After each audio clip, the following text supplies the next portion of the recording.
All right, welcome back to another episode of the Greatest Day podcast. Here we go. Let's talk about gridlock today. The first thing I want to do is help you just define it.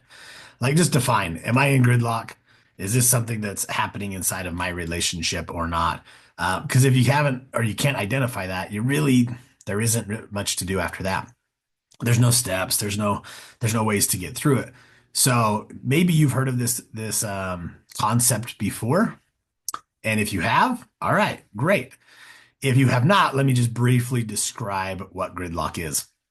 It comes out of the Gottman Institute for marriage, and they describe it as when a couple or a family gets stuck in a conflict that feels unsolvable. So, first of all, let me just say there's two types of conflict in a relationship. One of those is solvable. There's a solution. There's an actual ending to this thing. We can come to a solution and we can move on. And then there's the perpetual conflict, which is there's not a solution as much as we just need to find a resolution. And those are different. Solution, again, being we can come to an ending here and we can move on. Resolution is like, we're not really ever going to agree on this. We're probably going to have this conflict over and over and over. Let's just figure out some ways to get through that. So when you're going through that conflict and you just have the same fight and argument all the time, that is when you get into gridlock. So a couple signs of gridlock would be like, it feels like you and your partner, like there's just like no budging. Like you're probably not practicing some negotiable stance, and neither are they. There's just like this, I'm stuck in my ways, and so are you. Which means the conversations tend to just go in circles and circles, and really no progress happens. Emotions just get built up, they surface, and then it ends, and nothing's really been resolved, and we're back in the same place, maybe even worse, because over time, as it builds, it can start to feel worse and worse inside of your relationship. Resentment can build, those different kinds of negative emotions can build.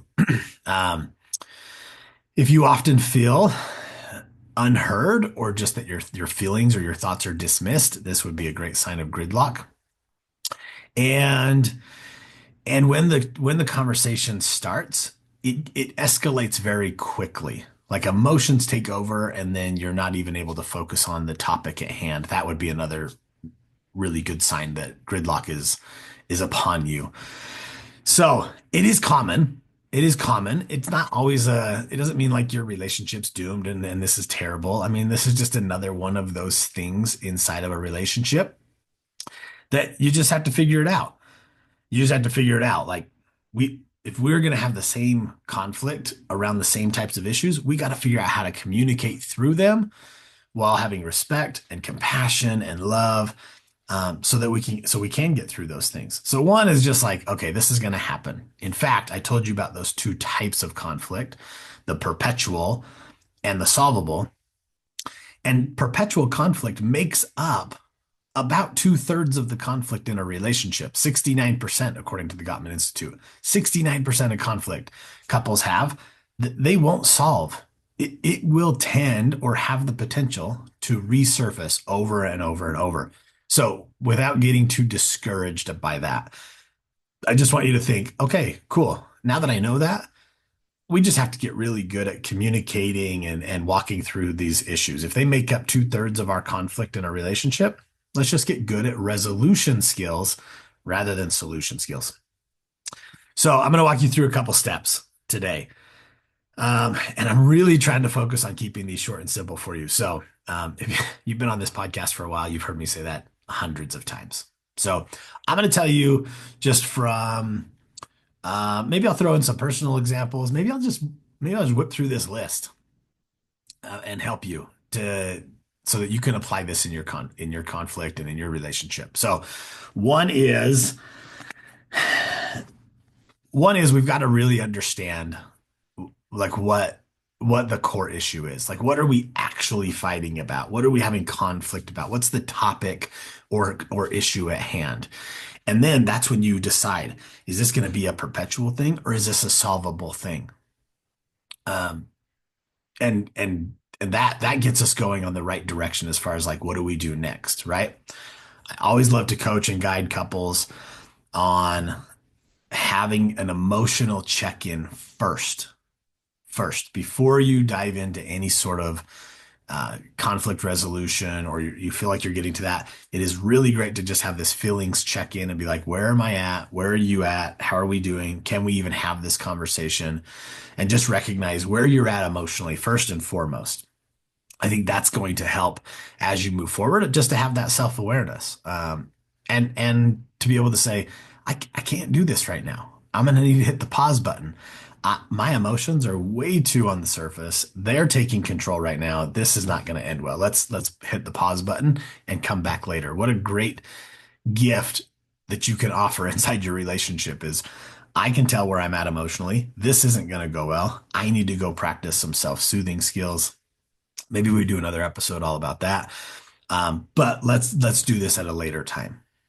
All right. So once we're kind of like, here's the topic at hand, here's what we're doing.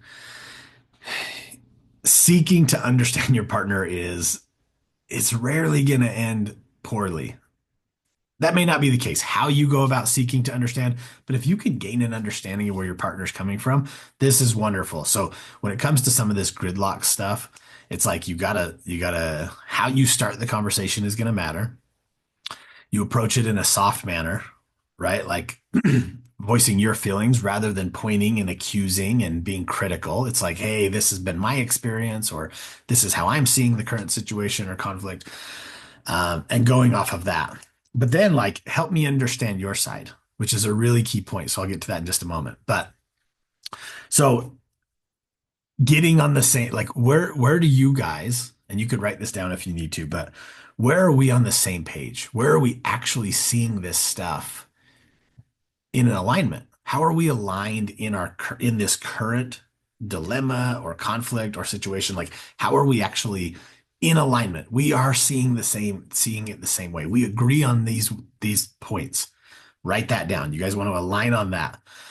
And then, how are we not? Where are we not seeing eye to eye? Where are our differing opinions? What are those? And we're not going to try to convince the other person of these. We're not going to try to like, you need to see it my way on these differing opinions. No, we're just going to voice them. So maybe you guys start going through the different points of whatever the conflict is. And then you decide, are we aligned on that one or are we differing on that one? And then once you can categorize them, it gives you the next step, which is you begin to go through the list of differing opinions, and you're either prompting your partner to say these things or you're just sharing openly, which is why. Here's another good question. Why is this so important to you? And this is trying to uncover and get deeper into where your partner, like, why is this so important? What's the deeper meaning of this thing? Help me understand, why is this so important to you? It helps to uncover like the values that are maybe being triggered, or fears they might have, or is there some past experience in the relationship or a different relationship that is bringing this to the surface? But once you can ask that question, so we've got, here's where we're aligned, here's where we're differing, and then on the differing, we're going to celebrate our alignment, by the way. It's like, cool, yes, we can agree there. High five. The differing opinions, we're going to go one at a time. And maybe you prioritize those. This one is of the most importance to me. Tell me why. Why is that? Why is it so important? Let me understand where you're coming from. And then you guys you have to be able to do the same for your partner. Once you say why it's so important to you, ask the question back in return to your partner. Like, what about that one? Why is that one so important to you? You really are holding on to that point of view. What is that about? And this starts to break down some of those walls, or at least potentially. And then once you've got those, you've got this understanding. Hopefully, you are now understanding on a deeper level why this is so important to your partner. Then your willingness to compromise actually is likely to go up once this has happened. And so that's the whole point. And then that's the next step, is try to foster this willingness to compromise with your partner. Be flexible, accept their influence. Help them to feel like they're winning in some of these areas too, and then hopefully they're doing the same in return. And then this process is like, it's not as smooth as I just show here in the on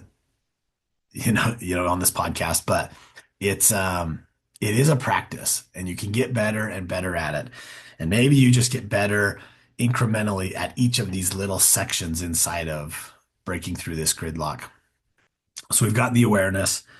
Um, we're going to actually identify the issue at hand. We're going to look at the ways that we're aligned and on the same page as a couple.